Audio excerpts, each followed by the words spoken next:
Chapter 1. Blood and Bread. The first time Valentina Russo met Leonardo Diavolo, she was 16 years old and he was 20, and he was standing over her father's body. She didn't scream.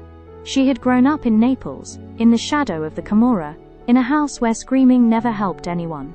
Instead, she stood in the doorway of her father's restaurant with flour still on her hands from the bread she'd been making, and she looked at the man who would become her enemy, and she memorized his face. Dark hair, dark eyes, a jaw like a weapon, and a scar, thin, curved, just below his left eye, like a crescent moon. He looked up and saw her. For one moment, something crossed his face that she would spend years trying to name. Then one of his men stepped forward, and Leonardo Diavolo turned away, and Valentina ran. She rebuilt. That was what Russo women did. By 26 she had taken the restaurant, reopened it, made it thrive, and quietly, carefully, built something else underneath it. A network, contacts, favors owed. She was not a criminal, not exactly, but she had grown up in the dark, and she knew how to move through it. She also knew that Leonardo Diavolo was now the most powerful mafia boss in southern Italy, that his organization, the Diavolo Syndicate, controlled ports, politicians, and half the city's blood, and that he had ordered her father's death over a debt that was never even real. She had spent 10 years planning her revenge. She had not planned on him walking into her restaurant on a Thursday evening and sitting down at table 7 like he owned the place. Which, she supposed, he now did. She'd received the paperwork that morning. The building had changed hands. Her landlord, pressured, sold to a shell company she'd traced back to the syndicate within an hour. He knew where she was. He had always known. He just hadn't come until now. Valentina walked out of the kitchen herself. She did not let her hands shake. She set a glass of water on his table and looked at him. 10 years had made him harder, sharper, more dangerous. The scar was still there. His eyes were still that deep, bottomless black, that seemed to absorb light, rather than reflect it. He looked at her the way he probably looked at everything, like he was calculating its value and its threat simultaneously. "The risotto," he said. "I've heard it's remarkable." "It is." She didn't move. "But we're fully booked." He glanced around the half-empty restaurant. "I'll stand corrected," she said flatly. "For you, we're fully booked." Something moved in his eyes. Not offense. Something more interesting than that. He leaned back in his chair, utterly at ease, and the corner of his mouth lifted by exactly 3 millimeters. "Valentina Russo," he said, like her name was something he'd been holding for a while and was finally allowed to say out loud. "You have not changed. You have my building. I have many buildings. Give it back. Sit down." "I will not." "Please." The word was quiet, unexpected. It stopped her. Leonardo Diavolo did not say please. Everyone in Naples knew that. "Sit down. I want to speak with you, that is all." Valentina pulled out the chair across from him, and sat. She also, beneath the table, clicked off the safety of the small pistol she carried in her apron pocket. Just in case. Chapter 2. The Offer. "I didn't kill your father," he said. She stared at him. "I was there. You were 16 and terrified, and you saw what you were meant to see." His voice was even, measured, like a man reciting history rather than defending himself. "Your father owed money to Caruso, not to me. Caruso used my men, wore our colors. It was a message. To me, not to your family. A message. A territorial dispute. Your father was collateral." He paused. "I did not order it. When I found out, Caruso disappeared." Valentina was very still. Disappeared. Permanently. She searched his face for the lie. She had been looking for it for 10 years. The crack in the story, the evidence she needed. She had found threads, fragments, inconsistencies in the account she'd built. She had told herself they didn't matter. Now, sitting across from the man himself, she felt the ground shift under everything she thought she knew. "Why are you telling me this now?" she asked carefully. "Because I need you." He folded his hands on the table, calm, certain. "And I don't want you spending our working relationship planning to kill me. Our working relation, I need someone I can trust inside legitimate business circles. Your restaurant is known, respected. You have connections. City officials, food distributors, the harbor master's wife who adores your grandmother's recipe for..." "Stop," She held up a hand. You want to use me. I want to partner with you. There's a difference. Not from where I'm sitting. He leaned forward slightly. From where you're sitting, you're about to lose this building, your lease, and the only thing you've built since you were 16 years old. I am offering you a way to keep it. His eyes held hers. Work with me for 6 months. Help me move certain goods through legitimate channels. Nothing that touches civilians, nothing violent. In return, the building is yours, free and clear, and I'll never come near you again. Valentina looked at him for a long time. I'll think about it, she said. She stood, took his menu, and walked back to the kitchen.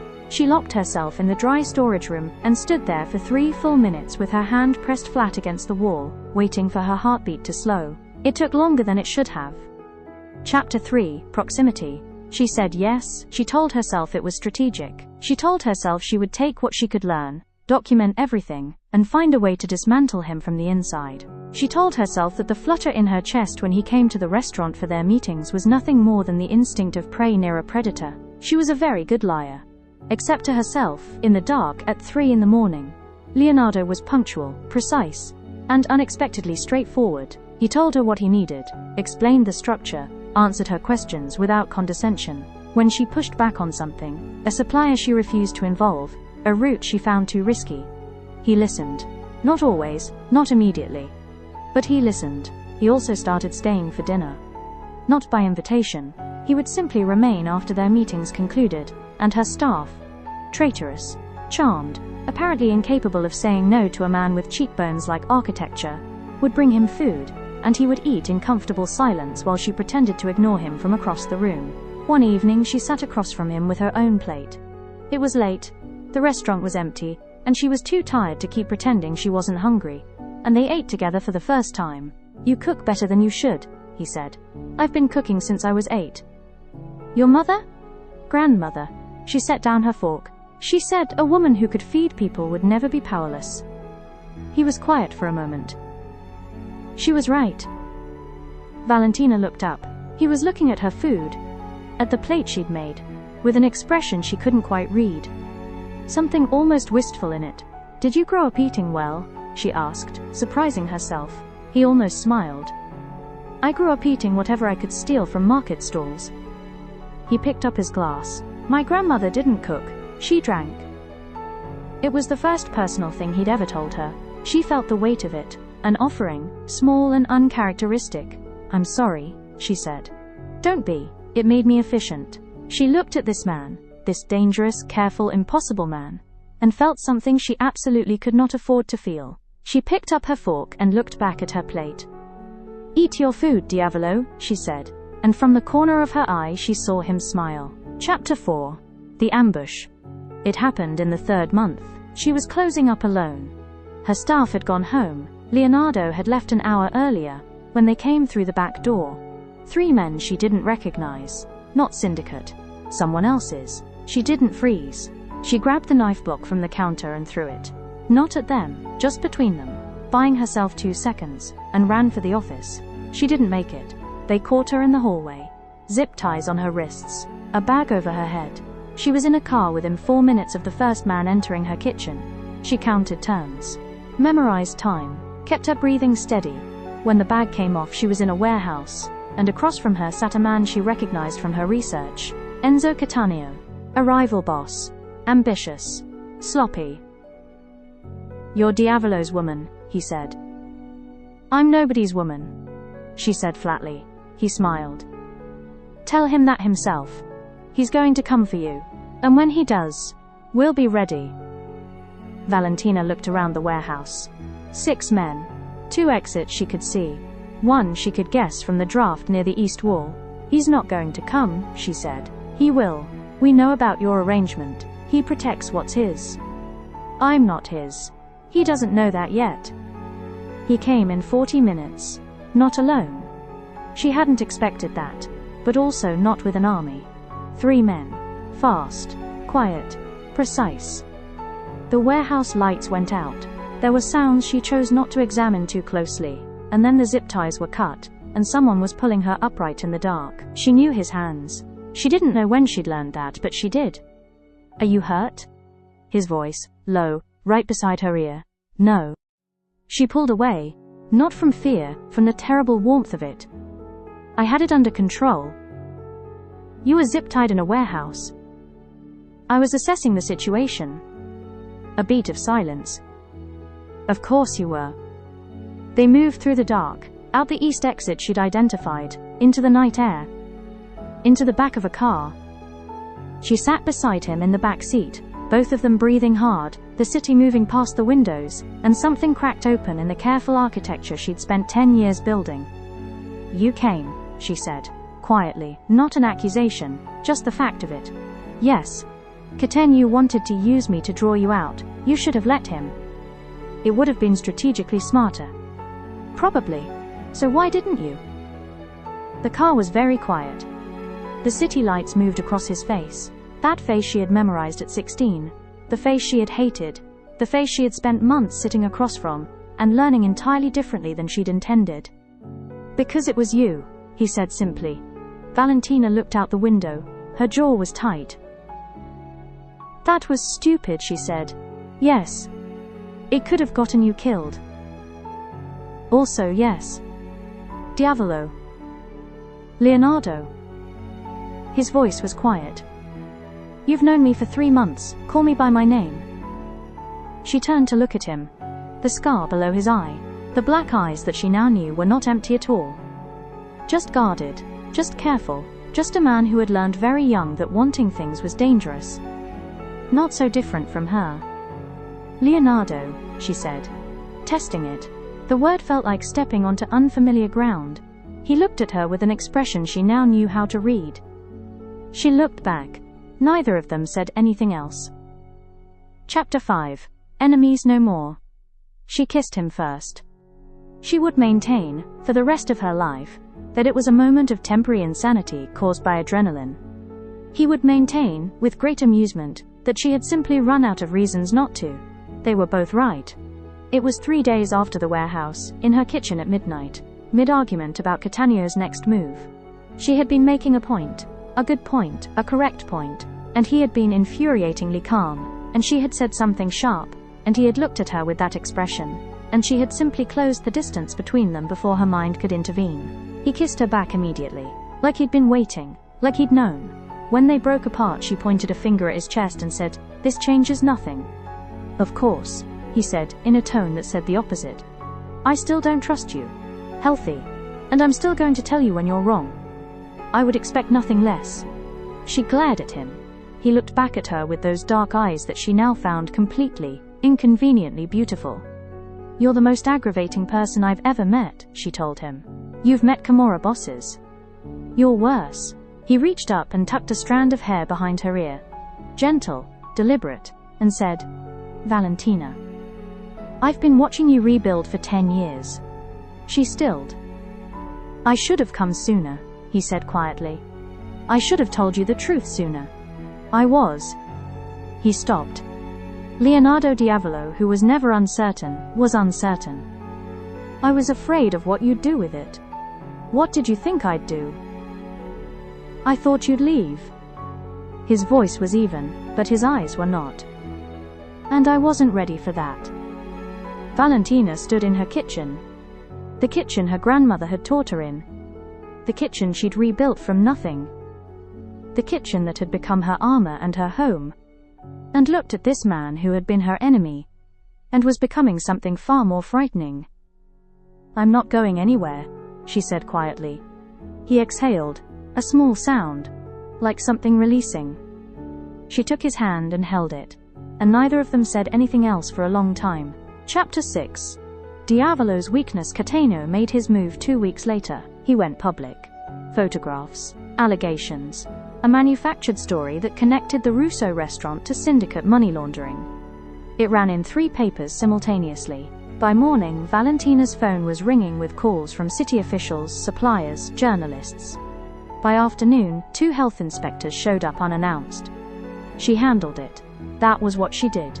She opened her books, answered questions, made coffee for the inspectors, and walked them through every record she had. The restaurant was clean. She had made absolutely certain of that, a line she had never crossed. But the damage was to reputation. And reputation, in her world, was survival. Leonardo appeared at 6 o'clock, when the last inspector had left. He walked in, took one look at her face and said, "I'm going to destroy him." "No." She held up a hand. "Not like that. Valentina. Not like that," she repeated. "I am not going to rebuild my name, only to have it tied to whatever you're planning." She looked at him steadily. "I'll handle Cateno. My way." He studied her. "Your way. I have 10 years of records, witnesses and documentation on his operation. I've been collecting it since I was 22, just in case." She raised an eyebrow. "You're not the only one who plans ahead." He was quiet for a moment. Then, "What do you need?" she told him. What followed was the most elegant dismantling Valentina had ever orchestrated. Not violence, not threats, but paperwork. Phone calls, the harbour master's wife, who did adore the grandmother's risotto recipe. A prosecutor who owed her a favour. A journalist she'd been quietly cultivating for 3 years. Catanio's operation unravelled in 6 weeks. When it was over, Leonardo came to the restaurant and sat at table 7. His table now, the staff had started calling it that, and watched her as she came out of the kitchen. "You're extraordinary," he said. "I know." She sat across from him. "Are we done? The 6 months are up." He looked at her. "Is that what you want?" "What I want," she said carefully, "is the building deed, free and clear, as agreed. Done. It was transferred to your name this morning." He reached into his jacket and slid an envelope across the table. "What else?" She looked at the envelope, then at him. "I want you to stay for dinner," she said. "My grandmother's risotto. The real recipe, not the one I give the harbour master's wife." Something moved through his eyes. Warm, certain, unguarded in a way she'd only seen a handful of times. "Then I'll stay," he said. She went back to the kitchen, and for the first time in 10 years, Valentina Russo cooked, without the weight of an old story pressing down on her shoulders. Epilogue, Naples. 1 year later, the restaurant earned its first Michelin star in October. Valentina stood in the kitchen after the announcement, flour on her hands again, always flour on her hands, and thought about her grandmother, her father, the girl who had stood in a doorway and memorized a stranger's face. She heard the door, footsteps she knew. Leonardo appeared in the kitchen doorway in a dark coat, rain on his shoulders, the crescent scar below his eye silver in the kitchen light. He held up the newspaper. "Congratulations," he said. "You already knew. Your people monitor the announcements." "Yes." He smiled. "A full one, rare and real, the kind she'd worked so hard to earn. I wanted to be the one to show you anyway." She took the newspaper. Read her name in print. Valentina Russo, chef and owner, and felt something settle in her chest like the last stone of a wall finding its place. She set the paper down and looked at him. "I'm not easy," she said. "A reminder, a warning, a honesty. I know. I'll argue with you constantly. I'm counting on it. And if you ever lie to me, I won't." He crossed the kitchen, stopped in front of her and cupped her face in his hands the way he'd learned she needed. Firm, certain, like he meant it. "I spent 10 years watching you from a distance because I was afraid of what you'd find out about me. I'm done being afraid of you, Valentina." "Good." She held his gaze. "Be afraid of losing me instead." He laughed. A real one, low and startled, and pulled her close. Outside, Naples hummed and clattered, and lived its loud, beautiful, dangerous life. Inside the kitchen, something old finally ended. And something worth fighting for began. Enjoyed this story? Subscribe and turn on the notification bell so you never miss a new upload. More exciting stories are coming soon.